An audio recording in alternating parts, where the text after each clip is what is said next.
साथ ही बनाना भी बहुत ही आसान है। मात्र 5 मिनट में हम एकदम चटपटा नाश्ता जो है बनाकर तैयार करेंगे। इसको बनाने के लिए यहाँ पे हमने लिए हैं 4 आलू। इसको हमने पहले से बॉईल कर लिया था, साथ ही में 1 घंटे के लिए इसको ठंडा होने के लिए भी रख दिया था। इस रेसिपी को बनाने के लिए हमको यहाँ पे आलू को ठंडा ही लेना है, साथ ही में इसका हमने छिलका भी निकाल लिया है।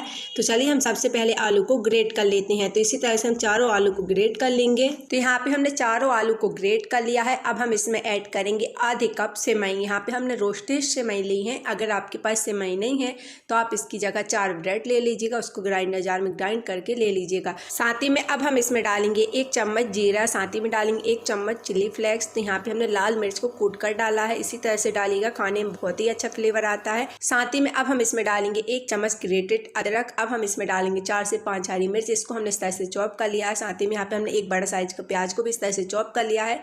इसमें हमने सभी मसाले डाल दिए हैं। अब हम इसमें डालेंगे 1 चम्मच लाल मिर्च पाउडर, साथ ही में डालेंगे आधा चम्मच धनिया पाउडर, 1 चुटकी डालेंगे हल्दी पाउडर। यहाँ पे आप अपने हिसाब से मसाले कम ज़्यादा कर सकते हैं।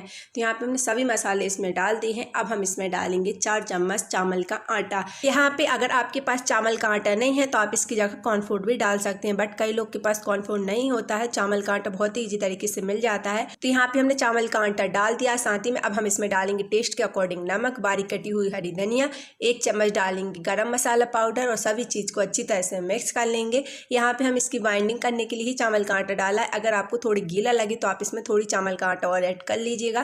तो चलिए हम इसको फटाफट अच्छी तरह से मिक्स कर लेते हैं। तो यहाँ पे हमने सभी चीज़ को अच्छी तरह से मिक्स कर लिया। यहाँ पे हमें एकदम परफेक्टली जो है बाइंडिंग हो गई है। यहाँ पे हमारा डो जो है बिल्कुल भी नहीं चिपक रहा है। अब हम इसको इस तरह से छोटा सा बॉल्स बनाएंगे और इसको इस तरह से चपटा कर लेंगे। अगर आप इसको गोली शेप में रखना चाहते हैं तो आप अपनी पसंद से इसमें कोई भी शेप दे सकते हैं।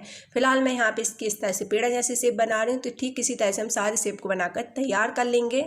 तो यहाँ पे हमने आलू के कबाब जो है बनाकर तैयार कर लिए हैं। तो चलिए अब हम चलते हैं एक और आगे की प्रोसेस में। इसको हम करेंगे कोट। इसको कोट करने के लिए यहाँ पे हम स्लरी बना के तैयार करेंगे। उसके लिए यहाँ पे हमने लिया है 4 चम्मच मैदा। आलू के कबाब को एकदम लाजवाब बनाने के लिए अब हम इसमें मैदे में डालेंगे 2 चम्मच साबुत धना। इसको हमने थोड़ी क्रश कर लिया है। साथ ही में डालेंगे 1 चुटकी नमक और थोड़ा थोड़ा पानी डालते जाएंगे और घोल को बनाकर तैयार कर लेंगे। तो यहाँ पे हमने मैदे का घोल बनाकर तैयार कर लिया है। अब हम एक एक आलू के कबाब को इस तरह से लेंगे और इस तरह से डिप करेंगे। साथ ही में अब हम इसको कोट करेंगे। इसको कोट करने के लिए यहाँ पे हमने ले ली सेवई। अगर आपके पास सेवई नहीं है तो आप इस टाइम पे भी ब्रेड को ग्राइंड करके ले लीजिएगा, उससे भी आप इसको कोट कर सकते हैं। बट अगर आप सेवई से करेंगे ना तो आलू के कबाब खाने में एकदम लाजवाब लगते हैं। तो चलिए हम फटाफट इनको कोट कर लेते हैं। तो लीजिए यहाँ पे हमने आलू के कबाब को इस तरह से कोट कर लिया। तो चलिए अब हम चलते हैं इनको फ्राई करने के लिए। इनको फ्राई करने के लिए यहाँ पे हमने तेल गर्म होने के लिए रख दिया है। यहाँ पे हमको फैली हुई कढ़ाई लेनी है और इसमें थोड़ा सा ही तेल डालना है, क्योंकि हम आलू के कबाब को डीप फ्राई करने वाले हैं। एकदम भरकर तेल नहीं डालेंगे। अगर आपके पास इस तरह से फैली वाली कढ़ाई नहीं है तो आप नॉर्मली जो आपके पास फ्राई पैन हो उनमें ही आप इनको डीप फ्राई कीजिएगा। तो यहाँ पे हमने इनको फ्राई करने के लिए डाल दिया है। तो यहाँ पे हमारे कबाब जो है एक साइड से अच्छी तरह से सेक चुके हैं। अब हम इस छोटी चम्मच की मदद से इस तरह से इसको पलट देंगे और दोनों साइड से एकदम ब्राउन कलर होने तक इसको सेक कर तैयार कर लेंगे। तो यहाँ पे हमारे आलू के कबाब जो है सेक कर तैयार हो चुके हैं। अब हम इनको निकाल लेंगे और सेम प्रोसेस से बाकी के बचे कबाब को भी सेक कर तैयार कर लेंगे। तो लीजिए यहाँ पे हमने सारे आलू के कबाब को सेक कर तैयार कर लिया। एकदम परफेक्टली हमारे यहाँ पे आलू के कबाब जो है बनकर तैयार हो गए हैं।